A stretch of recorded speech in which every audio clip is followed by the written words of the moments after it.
Liger Woods has already spent $10.7 million of tax money playing golf. Trump has played golf on 9 of his first 30 days of work. It's like the government is being run by BuzzFeed. It's ridiculous. Meanwhile, while all this so-called cost-cutting is happening, oh good, let's get Dr. Huxtable in there too while we're at it. I mean, he only hires people from television. It's really remarkable. In today's video, I'm breaking down the most unexpected political alliance of 2024, Elon Musk and Donald Trump. We'll examine how Jimmy Kimmel's ruthless roasting pushed these former enemies into each other's arms and why they can't stop taking the bait. You'll see exactly why Trump went ballistic after Kimmel mentioned his 9 golf outings in 30 days, how Musk's bizarre email demands to federal workers are making everyone cringe, and why these 2 billionaires with skin thinner than single-ply toilet paper might actually need each other now. Before we move on, I'd like to ask you a small favor. If you appreciate this content, please take a second to like this video and subscribe to the channel. Over 98% of you watch the videos without subscribing. It costs you nothing, but it makes a huge difference to us. So, did you click the subscribe button? Great. Thank you so much. Now back to the video. Ever wonder what turns 2 billionaires who once hated each other into political BFFs? The answer might shock you. It's a late-night comedian with a sharp tongue who just won't leave them alone. Let's rewind a bit. Trump and Musk weren't always pals sharing s'mores at Mar-a-Lago. Remember when Trump called Musk another BS artist and boring and overrated? Really remarkable. What an absolute mess these scoundrels are making of our country, of people who are upset with Elon Musk vandalizing Teslas and Tesla dealership. Or when Musk fired back, saying Trump should sail into the sunset and be permanently banned from Twitter? Yeah, these guys were basically the opposite of friends. But something strange happened after the election. Suddenly, Elon is staying in a cottage at Trump's Mar-a-Lago estate, and they're toasting champagne together on New Year's Eve. It's like watching the most unexpected romance since Beauty and the Beast, except both characters think they're beauty.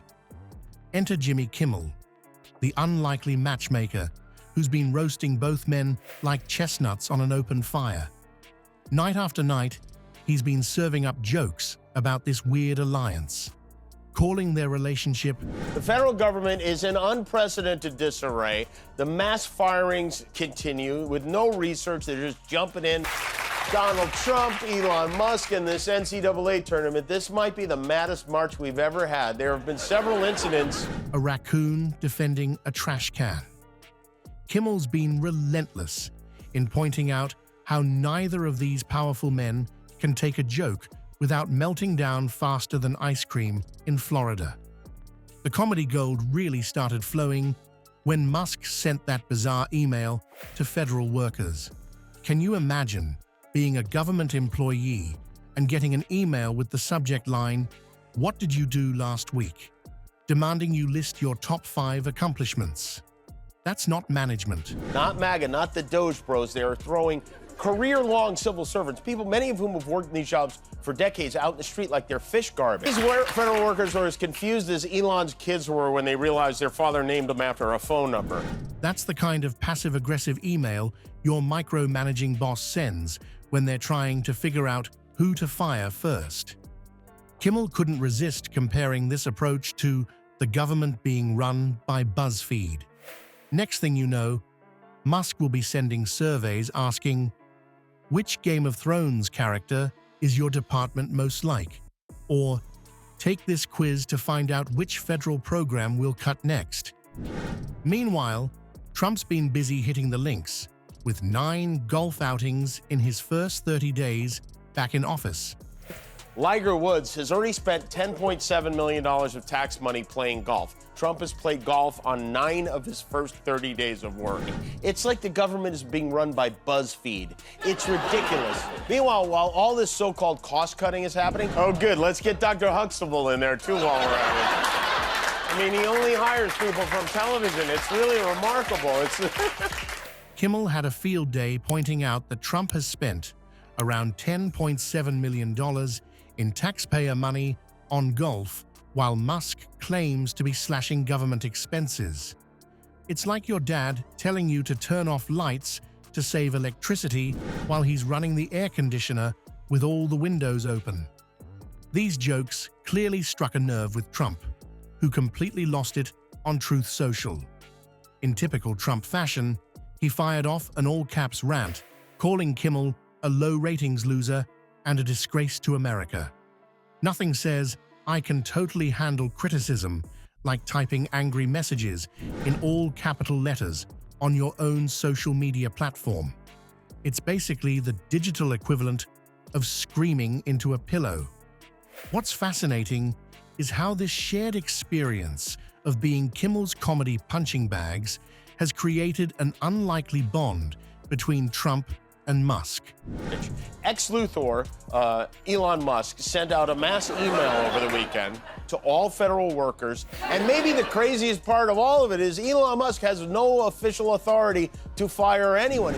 It's like when you and someone you barely know become instant friends because you both hate the same person at a party. They've found common ground in their shared enemy, comedy itself. The ultimate proof of their new bromance. Trump recently announced on Truth Social that he'll be doing a major interview with Musk, declaring, "On Monday night, I'll be doing a major interview with Elon Musk. Details to follow." This is the same Trump who used to trash electric vehicles at his rallies, calling them impractical and a liberal fantasy. Now he's sitting down for a cozy chat. The subject line was, "What did you do last week?" and then ordered them to list the top 5 things they did at work last week. He's not an elected official. He wasn't appointed. He wasn't confirmed. Who knew you could fire people at a place you don't even work? With the world's most famous electric car maker. The irony is delicious. 2 of the most powerful men in the world, with egos as fragile as spun sugar, couldn't handle a comedian making jokes about them. So instead of just laughing it off, they formed the most unexpected alliance of 2024. So what happens when 2 billionaires with paper-thin skin join forces? They create the comedy gift that keeps on giving. The upcoming Trump-Musk interview is generating social media buzz that's more divided than a family Thanksgiving dinner. Some folks are genuinely pumped to see these two share a stage, while others are rolling their eyes so hard they might strain something. Let's be honest, when these two sit down together, Jimmy Kimmel deserves a producer credit. He's been the matchmaker in this weird relationship, poking at their fragile egos until they found comfort in each other's company. And that's the real punchline here.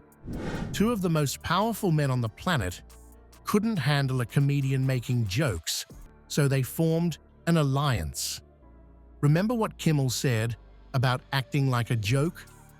Well, these two are basically opening their own comedy club, and we all get front row seats. Grumpy Trumpy and his new bestie are serving up punchlines faster than a Mar-a-Lago breakfast buffet.